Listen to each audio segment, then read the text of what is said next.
إن الحمد لله نحمده ونستعينه ونستغفره ونعوذ بالله من شرور أنفسنا ومن سيئات أعمالنا. من يهده الله فلا مضل له ومن يضلله فلا هادي له، وأشهد أن لا إله إلا الله وحده لا شريك له، وأشهد أن محمدًا عبده ورسوله. يا أيها الذين آمنوا اتقوا الله حق تقاته ولا تموتن إلا وأنتم مسلمون. يا أيها الناس اتقوا ربكم الذي خلقكم من نفس واحدة وخلق منها زوجها وبث منهما رجالا كثيرا ونساء، واتقوا الله الذي تساءلون به والأرحام إن الله كان عليكم رقيبا. يا أيها الذين آمنوا اتقوا الله وقولوا قولا سديدا يصلح لكم أعمالكم ويغفر لكم ذنوبكم، ومن يطع الله ورسوله فقد فاز فوزا عظيما. أما بعد، فإن خير الحديث كتاب الله، وخير الهدي هدي محمد صلى الله عليه وآله وسلم، وشر الأمور محدثاتها، وكل محدثة بدعة، وكل بدعة ضلالة، وكل ضلالة في النار.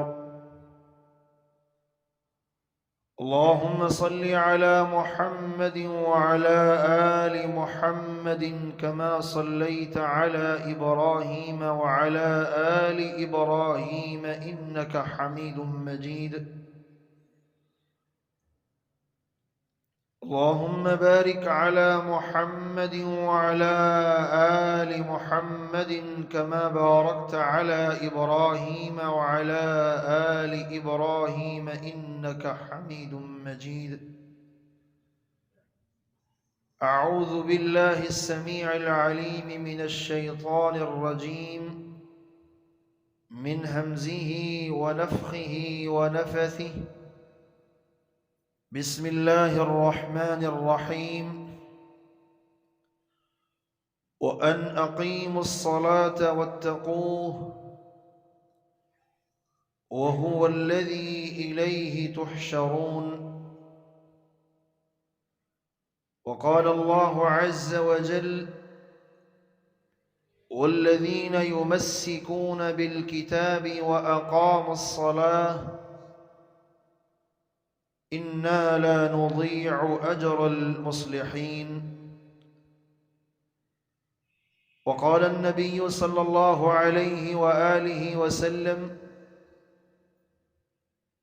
بني الإسلام على 5: شهادة أن لا إله إلا الله وأن محمدا رسول الله وإقام الصلاة وإيتاء الزكاة والحج وصوم رمضان.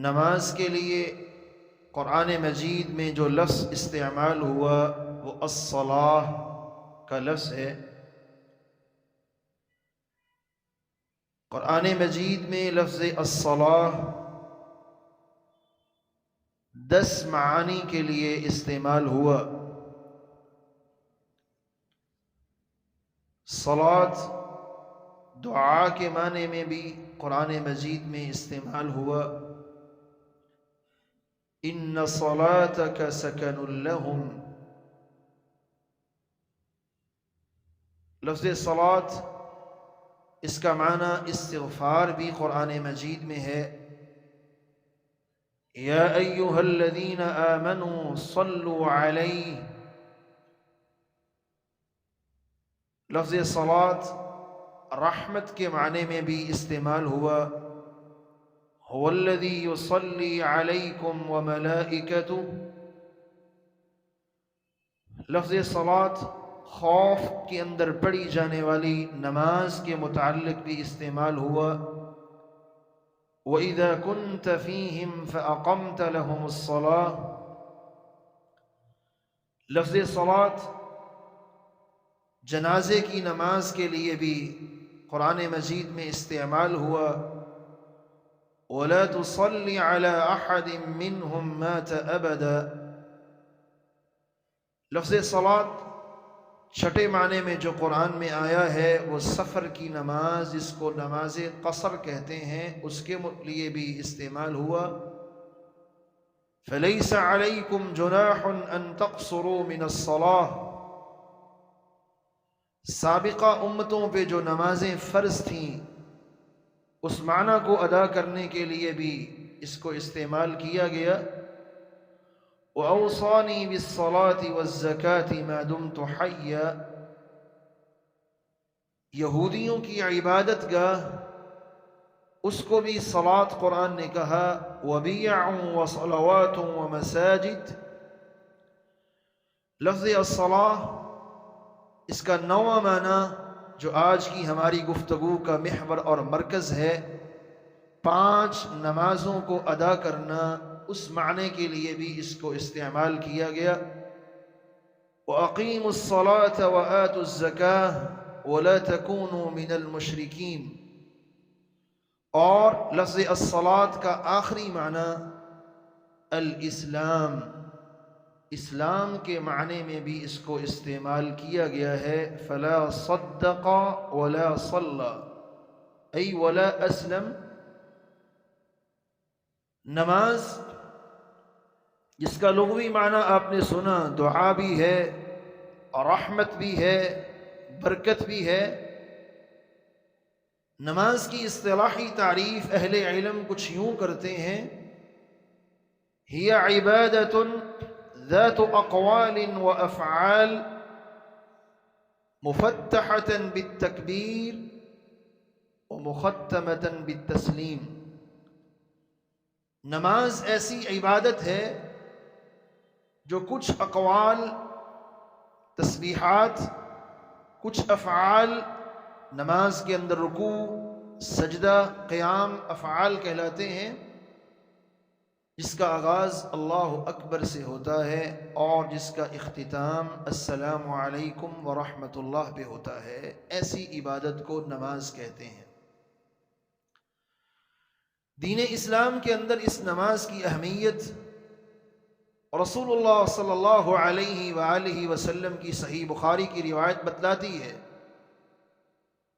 جب بھی کوئی شخص اسلام قبول کرتا، آپ صلی اللہ علیہ وآلہ وسلم جو اس کو دین کی بنیادی باتیں سکھلاتے، ان میں سے ایک عمل نماز کا ہوتا تھا۔ صحیح بخاری میں 523 روایت ہے، عبداللہ ابن عباس رضی اللہ تعالی عنہ اس حدیث کے راوی ہیں۔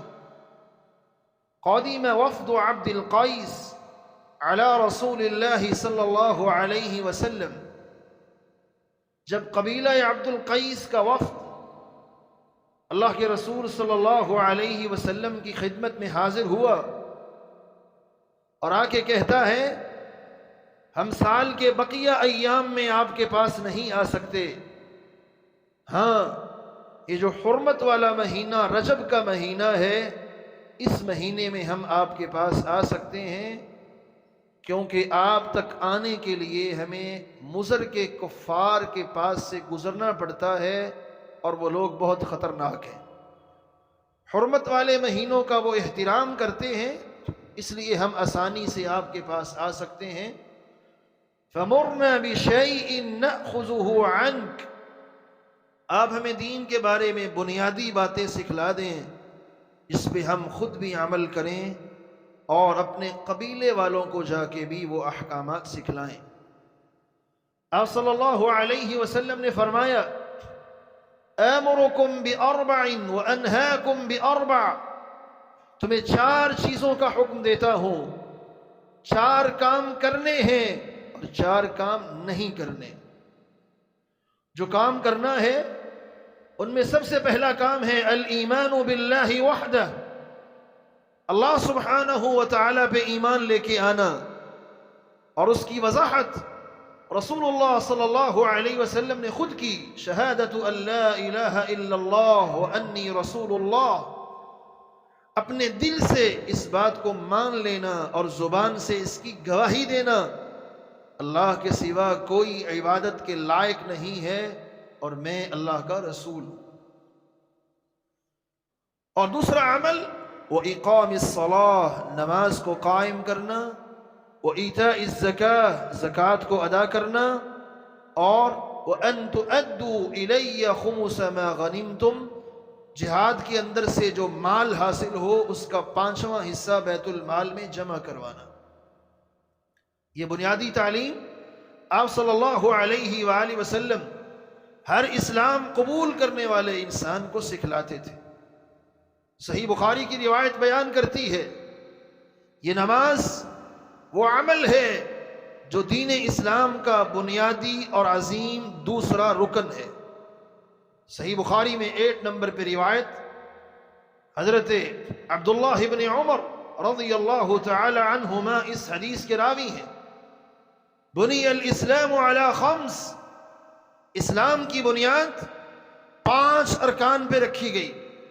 پہلا رکن اللہ کی توحید اور رسول کریم صلی اللہ علیہ وسلم کی رسالت کی گواہی ہے، اور دوسرا رکن وہ اقام الصلاۃ، نماز کو قائم کرنا ہے۔ اسلام کے بنیادی ارکان میں سے یہ 2 رکن ہر مسلمان سے مطلوب ہیں، توحید، رسالت کی گواہی اور نماز کو قائم کرنا۔ زکوٰۃ دینے کے لیے صاحب مال ہونا شرط ہے، حج کرنے کے لیے صاحب استطاعت ہونا شرط ہے، رمضان کے روزے سال میں 1 مرتبہ آتے ہیں، لیکن نماز وہ اسلام کا بنیادی رکن ہے جو کلمہ توحید کا اقرار کرتے ساتھ ہی اسلام انسان کے اوپر لاگو ہو جاتا ہے۔ رسول اللہ صلی اللہ علیہ وآلہ وسلم نے اسی نماز کو کامیابی کی ضمانت قرار دیا۔ کامیابی انسان کو اس وقت تک نہیں مل سکتی جب تک وہ نماز کا پابند نہیں بنتا۔ صحیح بخاری میں 46 روایت ہے، امام بخاری کتاب الایمان میں اس کو لے کے آئے۔ رسول کائنات صلی اللہ علیہ وسلم کے صحابی طلحہ بن عبید اللہ بیان کرتے ہیں جاء رجل، ایک آدمی آیا، اور جب نبی کریم صلی اللہ علیہ وسلم کی محفل میں پہنچا دور سے ہی کچھ گنگنا رہا تھا، کچھ بول رہا تھا، سمجھ نہیں آ رہی کیا کہہ رہا ہے، دیہات کا رہنے والا ہے۔ جب قریب آیا اس کی آواز کو ہم نے سنا تو اللہ کے نبی صلی اللہ علیہ وسلم سے کچھ سوالات کر رہا تھا۔ ان میں آپ صلی اللہ علیہ وسلم نے جو اس کو اسلام کی تعلیم سکھلائی ہے وہ کیا تھی؟ 5 صلوات فی اليوم واللیلہ، دن اور رات کے اندر 5 نمازیں پڑھنی ہیں، اس کے بغیر کوئی چارہ نہیں ہے۔ یہ 5 نمازیں رات اور دن کے اندر پڑھنی ہوگی۔ قال هل علی غیرها، ان 5 کے علاوہ کوئی اور نماز بھی ہے جو میرے اوپر لازم ہو؟ قال لا الا ان تطوع، اس کے علاوہ جو باقیاں ہیں وہ سنتیں ہیں، نوافل ہیں، فرض 5 ہی ہیں۔ وصیام رمضان، رمضان کے روزے رکھو. کہا اور؟ فرمایا نہیں. فأدبر الرجل، یہ صحابی جب واپس مڑا ہے تو کیا کہہ رہا ہے؟ واللہ لا ازید علی هذا ولا انقص منه، اللہ کی قسم میں یہ 5 نمازیں ہی پڑھوں گا، اس سے زائد نہیں پڑھ سکتا اور ان 5 میں کمی نہیں کروں گا، اور میں رمضان کے روزے ہی رکھوں گا، نفلی نہیں رکھ سکتا، رمضان کے نہیں چھوڑوں گا. یہ الفاظ کہتے ہوئے واپس مڑ گیا. قال رسول اللہ صلی اللہ علیہ وسلم، آپ نے جب اس کے الفاظ کو سنا تو آپ نے بھی فرمایا افلح ان صدق، اگر یہ اپنی بات پہ قائم رہا اللہ اس کو کامیابی سے نواز دیں گے. 5 نمازوں کے بغیر کامیابی نہیں ہے. صبح پڑھ لی، شام پڑھ لی، یہ کامیابی نہیں. زندگی میں 5 نمازیں اللہ نے فرض کی ہیں، وہ 5 کی 5 نمازیں پڑھے بغیر انسان کا گزارا نہیں. اور یاد رکھیے یہ نماز جہاں فرض ہے وہاں اس نماز کو پڑھنے والا پابندی کے ساتھ دنیا جہان کی عزتوں کو بھی سمیٹ لیتا ہے. صحیح بخاری میں کتاب الایمان، کتاب بدء الوحی، اس کے اندر امام بخاری رحمہ اللہ 7 نمبر پہ روایت لے کے آئے، بیان کرتے ہیں کہ جب رسول اللہ صلی اللہ علیہ وسلم نے ہرقل جو بادشاہ تھا عظیم، روم کا بادشاہ، اس کو جب توحید کی دعوت کا خط لکھا، اس کے پاس خط گیا، اس نے خط کھولنے سے پہلے کہا جس کی طرف سے یہ خط آیا ہے اگر کوئی اس کی برادری کا بندہ آپ کو یہاں ملے اس کو پکڑ کے میرے پاس لاؤ. اللہ کی قدرت دیکھیں، ابو سفیان رضی اللہ تعالی عنہ جو اس وقت مسلمان نہیں ہوئے تھے اور اللہ کے رسول صلی اللہ علیہ وسلم کے اس وقت سخت ترین مخالف تھے، وہ ان دنوں وہاں پہنچے ہوئے تھے اور بادشاہ کے کرندے ان کو پکڑ کے بادشاہ کے پاس لے گئے. بادشاہ پوچھتا ہے تم میں سے اس نبی کا قریبی کون ہے نسب کے اعتبار سے؟ حضرت ابو سفیان رضی اللہ تعالیٰ عنہ کہتے ہیں میں ہوں. کہا تم آگے آ جاؤ، اور ساتھیوں سے کہا تم پیچھے کھڑے ہو جاؤ، میں نے کچھ سوال کرنے ہیں، اگر یہ غلط جواب دیں تو آپ نے مجھے اشارہ کرنا ہے کہ یہ جھوٹ بول رہے ہیں. ان سوالات میں سے ایک سوال یہ تھا وہ نبی تمہیں کس بات کا حکم دیتا ہے؟ ابو سفیان رضی اللہ تعالی عنہ نے کہا یأمرنا ان نعبد اللہ ولا نشرک به شیئا وینہانا عن عبادت الاوثان، وہ حکم یہ دیتے ہیں کہ ہم صرف اللہ ہی کی عبادت کریں، اس کی عبادت میں کسی اور کو اس کا شریک نہ بنائیں، بتوں کے سامنے سجدہ ریز نہ ہوں. وَيَأْمُرُنَا بِالصَّلَاةِ وَالصِّدْقِ وَالْعِفَافِ، اس کے ساتھ 3 حکم اور بھی ہیں. نماز کو قائم کریں، سچ بولیں، اپنی عزت کی حفاظت کریں. جب ساری بات مکمل ہوئی، ہرقل جو عیسائی ہے، مسلمان نہیں ہے، کیا کہتا ہے میں نے تم سے پوچھا تھا کہ وہ حکم کس بات کا دیتا ہے، تم نے بتلایا کہ وہ نماز پڑھنے کا حکم دیتا ہے، سچ بولنے کا حکم دیتے ہیں اور عفت و پاک دامنی اختیار کرنے کا حکم دیتے ہیں، شرک سے روکتے ہیں. فَإِن كَانَ مَا تَقُولُ حَقًّا، اگر واقعتاً ان کی یہی تعلیمات ہیں، وہ اسی بات کا حکم دیتے ہیں، ایک وقت آئے گا فَسَيَمْلِكُ مَوْضِعَ قَدَمَيَّ هَاتَيْنِ، یہ جہاں آج میرے قدم ہیں اس پہ حکومت ہوگی تو اس نبی کے ماننے والوں کی ہوگی. اگر اس نبی کے ماننے والے ان باتوں پہ قائم رہے، نماز پڑھتے رہے اور صدق و وفا کو لازم پکڑتے رہے، یہی اس کی مراد تھی. کیونکہ اللہ کے نبی علیہ السلام اپنی زندگی میں روم فتح نہیں کر سکے، یہ تو عمر رضی اللہ عنہ کے دور میں ہوا. تو ہرقل جو عیسائی بادشاہ ہے، اس نے جو بات کہی اس کو غور کے ساتھ سنیے. اس نے کہا اگر یہ باتیں سچ ہیں اور متبعین ان باتوں پہ جو ہے وہ عمل پیرا رہے، ایک وقت آئے گا آج جہاں میرے قدم ہیں روم کی سرزمین کا مالک بھی اللہ اس نبی کی امت کو بنا دے گا۔ نماز قائم کرنے کی بنا پر صدق، سچ کو لازم پکڑنا اور حیا کو اختیار کرنا۔ اور ساتھ ہی وہ کہنے لگا لو انی اعلم انی اخلص الیہ لتجشمت لقاءہ ولو كنت عنده لغسلت عن قدمی، اگر مجھے جانا نصیب ہو جائے تو میں اس نبی کے پاؤں دھوں، اس کے پاؤں دھونے کو بھی میں اپنی سعادت سمجھوں۔ میرے مسلمان بھائیوں، یہ ایک بادشاہ ہے دنیا کا، اور نبی کریم صلی اللہ علیہ وسلم کی تعلیمات کو سننے کے بعد اس نے جو الفاظ کہے وہ یہی ہیں، کامیابی چاہتے ہیں تو نماز کو اختیار کریں۔ نماز یہ وہ عمل ہے جو انسان کے گناہوں کی میل کچیل کو بھی صاف کر دیتا ہے، گناہوں کی میل کچیل بھی صاف ہو جاتی ہے۔ رسول اللہ صلی اللہ علیہ وآلہ وسلم نے صحیح مسلم کی روایت 667، حضرت ابو ہریرہ رضی اللہ عنہ اس حدیث کے راوی ہیں، ایک دن آپ نے پوچھا ارأیتم لو ان نہرا بباب احدکم یغسل فیہ کل یوم 5 مرات، تمہارے دروازے پہ نہر گزرتی ہو اور روزانہ اس میں 5 مرتبہ انسان نہائے، هل يبقى من درنه شيء، اس انسان کے جسم پہ کوئی میل کچیل باقی رہے گی؟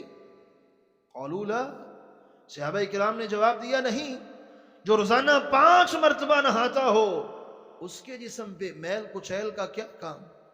آپ نے فرمایا فَذَلِكَ مَثَلُ الصَّلَوَاتِ الْخَمْسِ يَمْحُ اللَّهُ بِهِنَّ الْخَطَايَا، 5 نمازوں کی مثال بھی یہی ہے، جو 5 نمازیں پڑھتا ہے یہ نمازیں اس کے جسم کی میل کچیل کو صاف کر دیتی ہیں۔ رسول کائنات صلی اللہ علیہ وسلم کے پاس ایک شخص آیا، کہتا ہے انی اصبت ذنبا عظیما وفی روایہ انی اصبت حدا فاقمہ علی، آکے عرض کرتا ہے اللہ کے رسول صلی اللہ علیہ وسلم، ابو داود وغیرہ میں صحیح حدیث ہے، میں نے ایک عظیم گناہ کیا ہے، اور دوسری روایت کے مطابق اس نے کہا میں نے وہ گناہ کیا ہے جس پہ حد لاگو ہوتی ہے، فاقمہ علی، وہ حد میرے اوپر قائم کیجئے، مجھے اس گناہ سے صاف کر دیجئے۔ نماز کا وقت تھا، وضو اس نے کیا ہوا ہے، اللہ کے رسول صلی اللہ علیہ وسلم آگے بڑھے، نماز پڑھائی، اس نے بھی نماز پڑھی، نماز کے بعد پھر کھڑا ہوا، قال یا رسول اللہ صلی اللہ علیہ وسلم انی اصبت ذنبا عظیما، میں نے ایک عظیم گناہ کیا ہے، آپ میرے اوپر حد کو قائم کریں۔ نبی کریم صلی اللہ علیہ وسلم نے فرمایا جب تم میرے پاس آئے تھے وضو کر کے آئے تھے؟ جواب دیتا ہے ہاں۔ میرے ساتھ نماز پڑھی ہے؟ جی ہاں پڑھی ہے۔ فرمایا جاؤ قد غفر اللہ ذنبک، اس نماز کی برکت سے اللہ نے تیرے گناہوں کو دھو دیا ہے۔ ایک صحابی سوال کرتا ہے علی ھذا خاص، یہ حکم صرف اسی کے لیے ہے؟ فرمایا نہیں، یہ نماز ہے ہی چیز ایسی جو بھی اس کو قائم کرتا ہے اللہ اس کے گناہوں کو معاف کر دیتے ہیں۔ نماز عمل وہ ہے جو انسان کے گناہوں کی میل کچیل کو صاف کرتی ہے، اور یہ نماز وہ عمل ہے اگر میرے اور آپ کے اندر اس کی ادائیگی کی صحیح تڑپ پیدا ہو جائے، اور وہ تڑپ جو حدیث بیان کر رہی ہے ایسی تڑپ نماز کی آ جائے تو پھر کیا ہوتا ہے؟ اللہ اس کائنات کی عظیم مخلوق فرشتوں کی ڈیوٹی لگاتے ہیں، میرے فرشتوں تمہاری ایک ذمہ داری ہے، وہ کیا ہے؟ صحیح مسلم کی روایت 649، حضرت ابو ہریرہ رضی اللہ عنہ اس حدیث کے راوی ہیں، لا يزال العبد في صلاة ما كان في مصلاه ينتظر الصلاة، اس انسان میں نماز کی یہ تڑپ آ گئی ہے، میں فارغ ہوں، اب میرے پاس کوئی کرنے کا کام نہیں ہے، فارغ بیٹھا ہوں، نماز پڑھ لی ہے، تو بجائے اس کے کہ میں کسی اور فضول کام کے اندر لگوں، مسجد میں ہی بیٹھ کے اگلی نماز کا انتظار کرتا ہوں۔ مسجد میں بیٹھ گیا، اگلی نماز کا انتظار کرنے لگا، آپ نے فرمایا وہ ایسے ہی ہے جیسے نماز پڑھ رہا ہو. اور وَتَقُولُ الْمَلَائِكَةُ اللہ تعالیٰ فرشتوں کی ڈیوٹی لگاتے ہیں. فرشتے اس انسان کے لیے 2 دعائیں کرتے ہیں. اللہم اغفر لہ، اے اللہ نماز کی تڑپ رکھنے والے اس انسان کے گناہوں کو معاف کر دے. اللہم ارحم، اے اللہ اپنے اس بندے پہ اپنی رحمتوں کا نزول فرما دے. یہ فرشتوں کی دعائیں اس انسان کو حاصل ہوتی ہیں جو انسان نماز کی تڑپ رکھنے والا ہے. رسول اللہ صلی اللہ علیہ وسلم نے اسی نماز کو اپنی آنکھوں کی ٹھنڈک بھی قرار دیا ہے. سنن نسائی کی روایت 3939 حضرت انس بن مالک رضی اللہ عنہ اس حدیث کے راوی ہیں. آپ نے فرمایا حبب الی من الدنیا النساء والطیب. دنیا اللہ کی نعمتوں سے بھری ہوئی ہے. ان تمام نعمتوں میں سے 2 نعمتیں مجھے بہت پسند ہیں. النساء اپنی بیویاں، والطیب اور خوشبو. خوشبو پسند ہے اور بیوی سے محبت کرنا پسند ہے. اور وَجُعِلَ قُرَّةُ عَيْنِي فِي الصَّلَاةِ، میری آنکھوں کی ٹھنڈک رکھی گئی ہے تو نماز کے اندر رکھی گئی ہے. یہ نماز وہ عمل ہے جو اللہ کے رسول صلی اللہ علیہ وآلہ وسلم کی آنکھوں کی ٹھنڈک ہے. اور یہ وہ عمل ہے جس عمل سے راحت ملتی ہے، سکون ملتا ہے.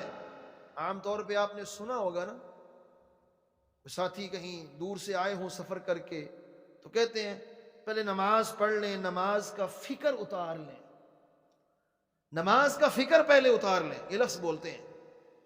سنن ابی داود میں 4985 کی روایت، امام البانی اس کو صحیح کہتے ہیں. قال رجل من خزاعہ لیتنی اصلی فاسترحت. بنو خزاعہ کا ایک آدمی کہنے لگا نماز پڑھ کے اپنا فکر اتار لیتا ہوں. فَكَأَنَّهُمْ عَابُوا عَلَيْهِ ذَلِكَ. صحابہ کرام رضوان اللہ علیہم اجمعین سن رہے تھے. ایک صحابی نے کہا تم نے غلط بات کی ہے، فکر اتارنا کیا ہوا؟ یہ نماز تو وہ عمل ہے جس میں اللہ نے راحت رکھی ہے. سمعت رسول اللہ صلی اللہ علیہ وسلم، میں نے سنا اللہ کے نبی صلی اللہ علیہ وسلم کہہ رہے تھے یا بلال قم فأذن ارحنا بها، بلال اٹھو، اقم الصلاة، نماز کی تکبیر کہو، ارحنا بها، نماز پڑھیں گے، نماز کے اندر سکون ملے گا. نماز کے اندر سکون ہے، نماز کے اندر راحت ہے. دنیا جہان کے غم لے کے انسان اللہ کے سامنے کھڑا ہو جائے، یہ غم انسان کی، یہ نماز انسان کے غموں کا مداوع کرتی ہے. یہ نماز انسان کے دکھوں کو سکھوں میں تبدیل کرتی ہے.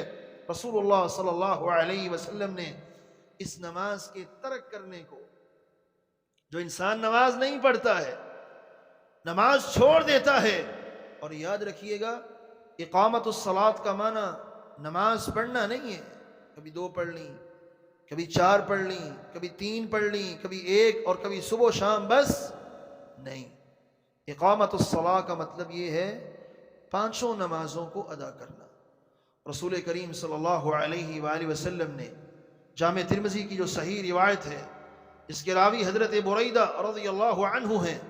آپ نے فرمایا العہد الذی بیننا وبینہم الصلاۃ، مسلمان اور کفر میں جو فرق کرنے والی چیز ہے الصلاۃ، وہ نماز ہے. فمن ترکها فقد کفر، جس نے نماز کو چھوڑا اس انسان نے کفر کیا ہے. جس انسان نے نماز کو چھوڑا، اللہ کے رسول صلی اللہ علیہ وسلم فرماتے ہیں اس انسان نے کفر کیا جو نماز کا تارک ہے. اور ابی داود کی صحیح روایت جو ترمذی کے اندر بھی موجود ہے، اللہ کے نبی صلی اللہ علیہ وسلم نے آج آپ ایک جملہ لکھا ہوا پڑھتے ہوں گے، مار نہیں پیار. اللہ کے رسول نے کیا سکھلایا؟ پیار نہیں مار. کس کے لیے؟ حضرت سبرہ رضی اللہ تعالی عنہ بیان کرتے ہیں آپ صلی اللہ علیہ وسلم نے فرمایا مروا الصبی بالصلاة اذا بلغ 7 سنین، بچہ 7 سال کا ہو گیا ہے اس کو نماز پڑھنے کا حکم دو، بیٹا نماز پڑھو.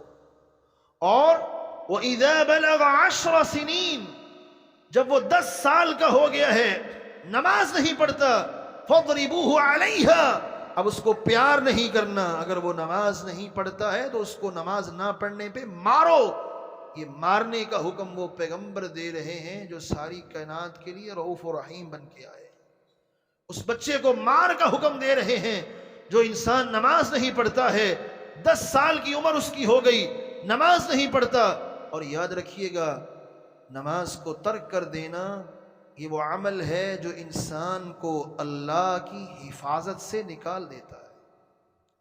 اللہ کے رسول صلی اللہ علیہ وسلم نے فرمایا، صحیح الترغیب میں شیخ البانی اس روایت کو صحیح کہتے ہیں، ام ایمن جو اللہ کے رسول صلی اللہ علیہ وسلم کی لونڈی ہے، ام ایمن بیان کرتی ہیں، لا تترک الصلاة متعمدا، اللہ کے نبی علیہ الصلاۃ والسلام نے ام ایمن سے کہا تھا، ام ایمن لا تترک الصلاة متعمدا، زندگی میں کبھی بھی جان بوجھ کے کبھی نماز کو چھوڑنا مت۔ کیوں؟ انہ من ترک الصلاة متعمدا فقد بریت منہ ذمۃ اللہ ورسولہ، جو انسان زندگی میں جان بوجھ کے ایک نماز کو چھوڑ دیتا ہے، اس سے اللہ کا ذمہ بھی بری ہو جاتا ہے، رسول کا ذمہ بھی بری ہو جاتا ہے۔ اللہ کا ذمہ بھی بری ہو گیا، رسول کا ذمہ بھی بری ہو گیا۔ آج باپ کہہ دینا جاؤ میں تم سے بری ہوں، میرا تم سے کوئی ناطہ نہیں ہے، اولاد اس بات کو بڑا محسوس کرتی ہے کہ باپ نے مجھے کیا کہہ دیا۔ اللہ کے رسول علیہ السلام کیا کہہ رہے ہیں؟ جو ایک نماز کو جان بوجھ کے چھوڑ دیتا ہے اس سے اللہ رسول کا ذمہ بری ہے۔ اللہ رسول کے ذمہ بری ہونے کا معنی اہل علم نے یہ کیا کہ وہ انسان جو نماز کو چھوڑ دیتا ہے جان بوجھ کے، اللہ اس انسان کی حفاظت کی ذمہ داری نہیں لیتے، انسان اللہ کی حفاظت میں ہوتا ہے۔ شیخ الاسلام امام ابن تیمیہ رحمۃ اللہ علیہ اس نماز کے متعلق بڑی خوبصورت بات اپنے فتاوی مجموع الفتاوی کی جلد نمبر 10 صفحہ نمبر 433 میں لکھتے ہیں، فرماتے ہیں وَمِنْ أَحَبِّ الْإِعْمَالِ أَعْمَالِ إِلَى اللَّهِ وَأَعْظَمِ الْفَرَائِضِ عِنْدَهِ الصَّلَوَاتُ الْخَمْسُ فِي مَوَاقِيتِهَا، اللہ کے ہاں شریعت اسلامیہ کے سارے اعمال میں سے سب سے محبوب عمل، سب سے پسندیدہ عمل اور سب سے عظیم فریضہ، سب سے بڑی ذمہ داری کیا ہے؟ الصلوات الخمس فی مواقیتها، 5 نمازوں کو ان کے مقررہ وقت پہ ادا کرنا۔ بعض لوگ یہ سمجھتے ہیں 5 نمازیں پڑھنی ہیں، کیسے پڑھنی ہیں؟ دن کو اٹھے فجر کی نماز پڑھ لی، دکان پہ چلے گئے، زور گئی، عصر گئی، مغرب گئی، عشاء کے ٹائم گھر پہ آئے، پہلے زور پڑھی، پھر عصر پڑھی، پھر مغرب پڑھی، پھر عشاء، میں تو 5 پڑھ رہا ہوں پوری۔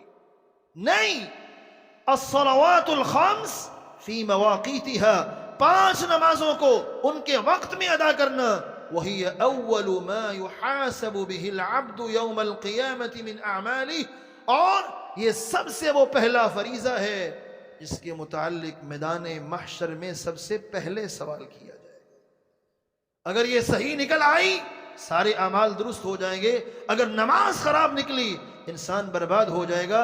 اور ساتھ ہی فرماتے ہیں وہی التی فرضها اللہ بنفسہ لیلۃ الاسراء، اور یہ وہ عمل ہے جس کو ڈائریکٹ اللہ سبحانہ و تعالی نے براہ راست ہم کلام ہوتے ہوئے اپنی نبی کے ذریعے امت تک پہنچایا ہے۔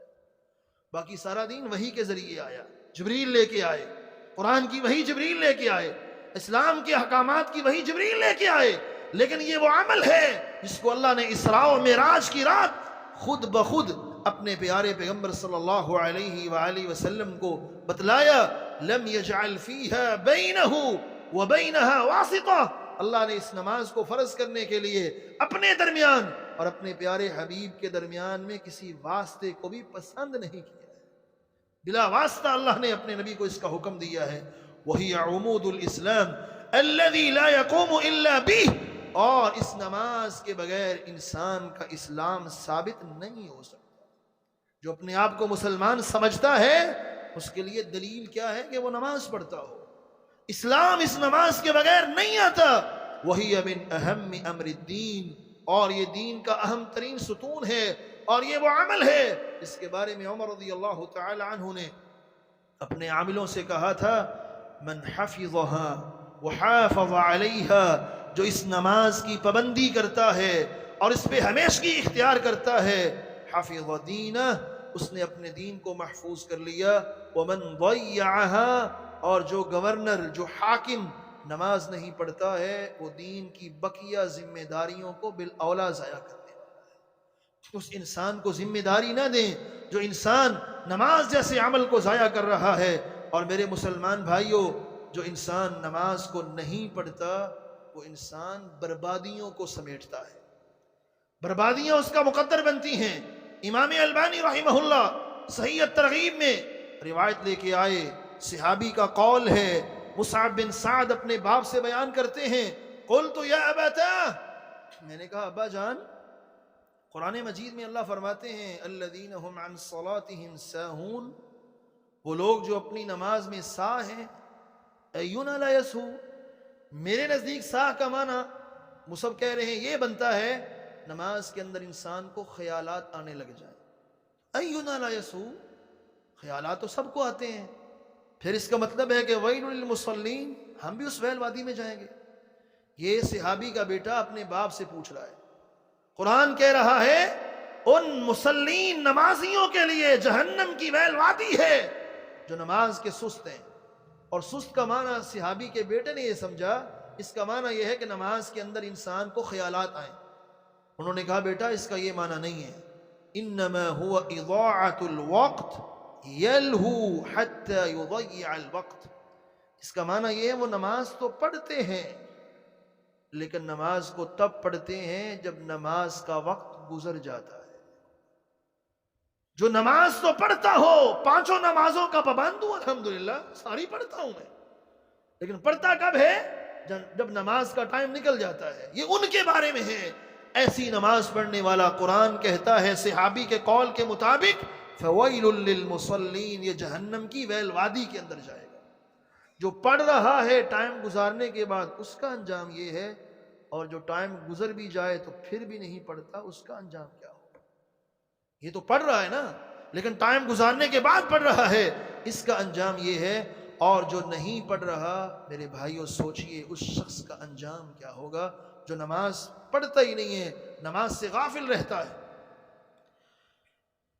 یہ روایت جو میں آپ کے سامنے پیش کرنے لگا ہوں، شیخ شعیب ارناؤوط، شیخ احمد شاکر، شیخ ابن باز رحمۃ اللہ علیہ، اور حافظ الحدیث امام ابن حجر عسقلانی رحمۃ اللہ، ان تمام علماء نے اس روایت کو صحیح لکھا ہے۔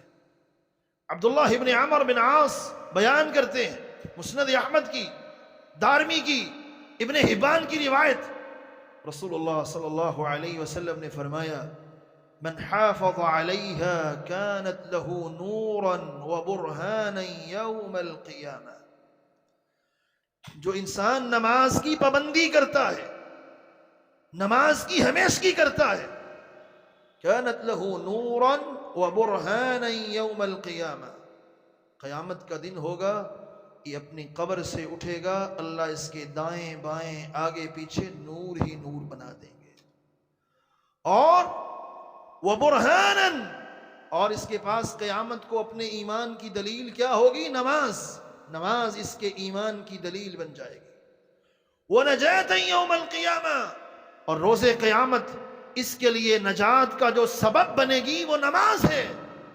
اور اگلی بات آپ صلی اللہ علیہ وسلم نے فرمایا وَمَن لَّمْ يُحَافِظْ عَلَيْهَا، جو پڑھتا تو ہے پابندی سے نہیں پڑھتا، پابندی نہیں کرتا، کبھی 2، کبھی 3، کبھی 4، کبھی 1 چھوڑ دی، کبھی 2 چھوڑ دی، پابندی نہیں کرتا، آپ صلی اللہ علیہ وسلم کیا فرماتے ہیں؟ وَكَانَ يَوْمَ الْقِيَامَةِ، پہلی بات لم یکن لہ نورا، وہ قبر سے اٹھے گا، اس کے دائیں بائیں آگے پیچھے اندھیرے ہی اندھیرے ہوں گے، ولم یکن لہ برہان، اس کے پاس روز قیامت اللہ کو دکھانے کے لیے کوئی دلیل نہیں ہوگی، اور جہنم سے بچانے کے لیے اس کے پاس کوئی نجات کا ذریعہ نہیں ہوگا۔ اور یہیں پہ بس نہیں ہے، جو اگلی بات کہی وہ کتنی خطرناک ہے، وَكَانَ يَوْمَ الْقِيَامَةِ مَعَ قَارُونَ وَفِرْعَوْنَ وَهَامَانَ وَأُبَيِّ بْنِ خَلْفَ، اور روز قیامت وہ انسان قارون، فرعون، حامان اور ابی بن خلف کے ساتھ کھڑا ہوگا۔ کون پسند کرتا ہے قیامت کے دن کہ میں ان کے ساتھ کھڑا ہو جاؤں؟ میرے بھائیوں، اگر نماز کی پابندی نہیں ہے تو قیامت کو کھڑا ہونا پڑے گا۔ اور اہل علم لکھتے ہیں جس انسان کو اس کی بادشاہت، اس کی سلطنت نماز پڑھنے سے غافل کر دے، وہ انسان فرعون کے ساتھ جائے گا۔ اور جس کو اس کی وزارت نے، اس کے عہدے نے نماز پڑھنے سے غافل کر دیا، عہدہ ہے، ذمہ داری ہے، کیا کروں، چھٹی نہیں ملتی، نماز سے غافل کر دیا، نماز نہیں پڑھتا، سست ہو جاتا ہے، عہدے کی وجہ سے قیامت کے دن قارون کی صف میں کھڑا ہوگا۔ اور اس انسان کو اس کی وزارت اور مشارت نے نماز سے غافل کیا، وہ حامان کا ساتھی ہوگا۔ اور جو یہ کہے وہ نماز تو ہوتی دل کی نماز ہے، وہ کہاں کھڑا ہوگا؟ اللہ کے نبی کے سب سے بڑے دشمن ابی بن خلف کے ساتھ وہ قیامت کے دن کھڑا ہوا نظر آئے گا۔ نماز تو دل کی نماز ہے، مولویوں نے ایسے ہی اپنے پاس سے بنا لی ہے، بس دل میں نماز پڑھ لیں تو کوئی بات۔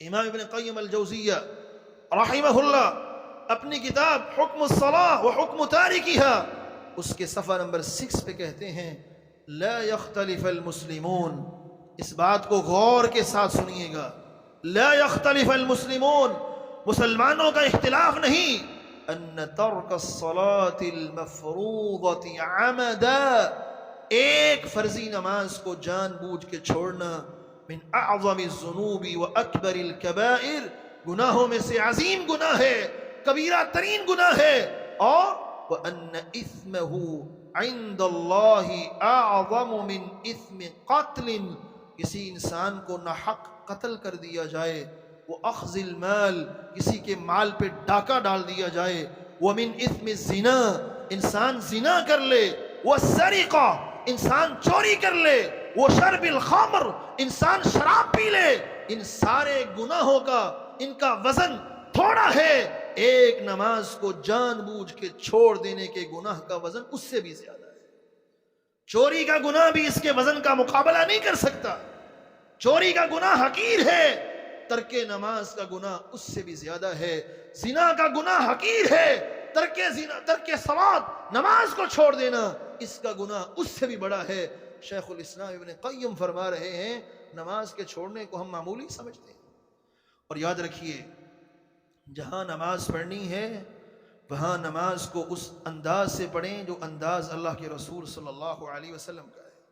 نمازیوں کی 4 قسمیں بیان کی ابن قیم رحمہ اللہ نے۔ جہاں ترک صلاۃ، یہ بات کیوں بیان کر رہا ہوں؟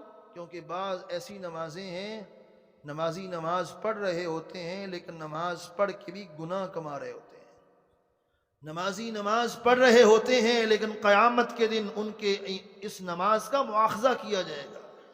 فرماتے ہیں والناس فی الصلاۃ علی مراتب 5، نماز پڑھنے کے اعتبار سے لوگوں کے 5 مرتبے ہیں، 5 قسم کے لوگ ہیں نماز پڑھنے والے جو نمازی ہیں، ان کی 5 قسمیں ہیں۔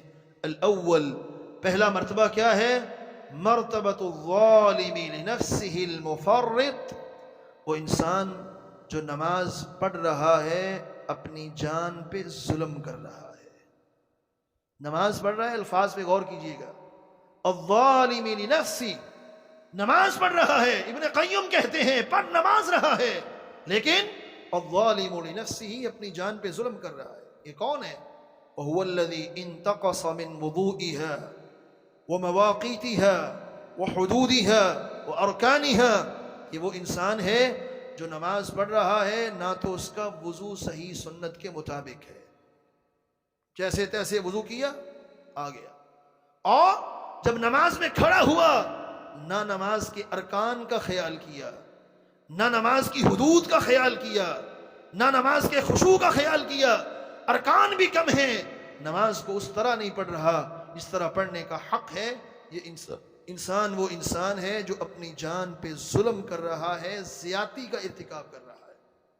الثانی، نمبر 2، وہ انسان ہے من یحافظ علی مواقیتها، جو نماز کو وقت پہ پڑھتا ہے، اس کے ارکان بھی پورے کرتا ہے اور وضو بھی سنت کے مطابق ہی کرتا ہے، لیکن قد ضیع مجاہدت نفسہ فی الوسوسہ، کھڑا نماز میں ہے، قیام لمبا کر رہا ہے، کھڑا رکوع میں ہے تسبیحات پڑھ رہا ہے، جا سجدے میں چکا ہے سبحان ربی الاعلیٰ پڑھ رہا ہے، دیگر تسبیحات پڑھ رہا ہے، لیکن اس کا دل اور دماغ نماز کے اندر موجود نہیں ہے۔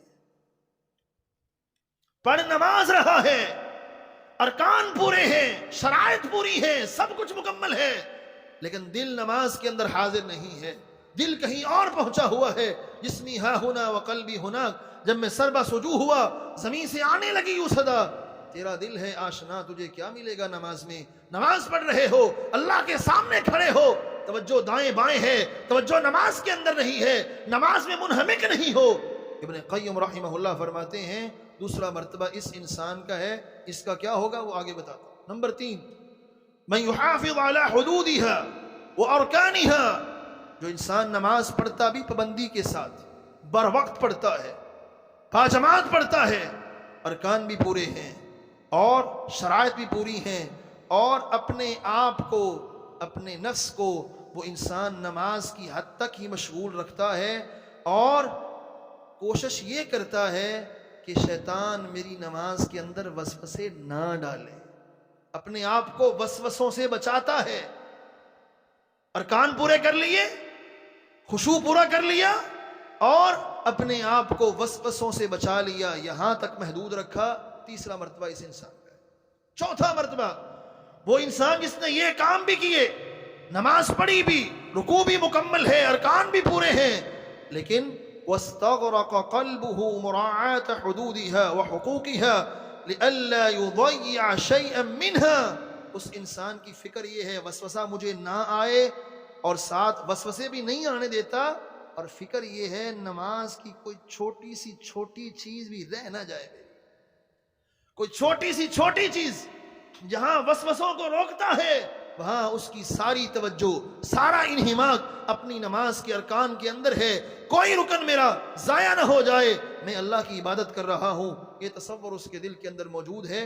چوتھا مرتبہ اس انسان کا ہے، اور پانچواں اور آخری مرتبہ اس انسان کا ہے جو سارے کے سارے کام کرنے کے ساتھ ساتھ اللہ کی عبادت اس انہماک کے ساتھ کرتا ہے، گویا کہ اخذ قلبہ ووضع بین یدی ربہ، اللہ کی عبادت میں ایسا منہمک ہوا ہے گویا کہ اپنا دل نکال کے اپنے اللہ کے سامنے رکھ دیا ہے۔ میرے اللہ اس کو دیکھ لے، اس میں تیری محبت کے علاوہ اور کچھ بھی نہیں ہے، میں نماز میں کھڑا ہوں، تیرے سامنے کھڑا ہوں، کأنہ یراہ، اتنے اعلیٰ درجے کا خشوع ہے، اس کو یوں لگتا ہے جیسے میں اپنی آنکھوں سے اپنے اللہ کو دیکھ رہا ہوں۔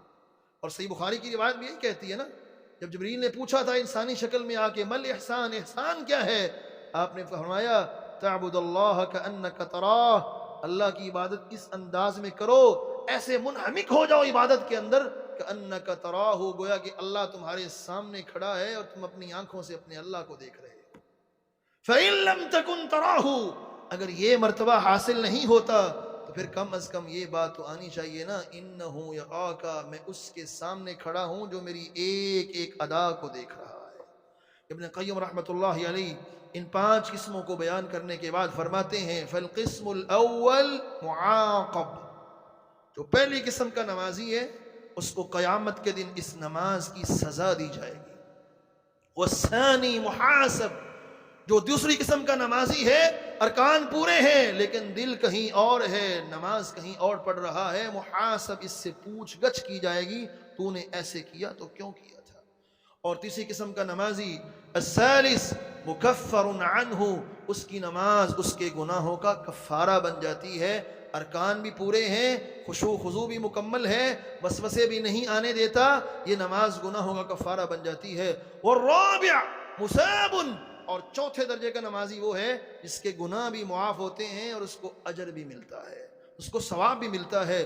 والخامس مقرب من ربی، اور جو 5ویں مرتبے پہ جا کے نماز پڑھتا ہے اللہ اس انسان کو اپنا قرب نصیب کر دیتے ہیں، یہ اللہ کے مقربین میں بن جاتا ہے، اللہ کے خاص لوگوں میں شامل ہو جاتا ہے۔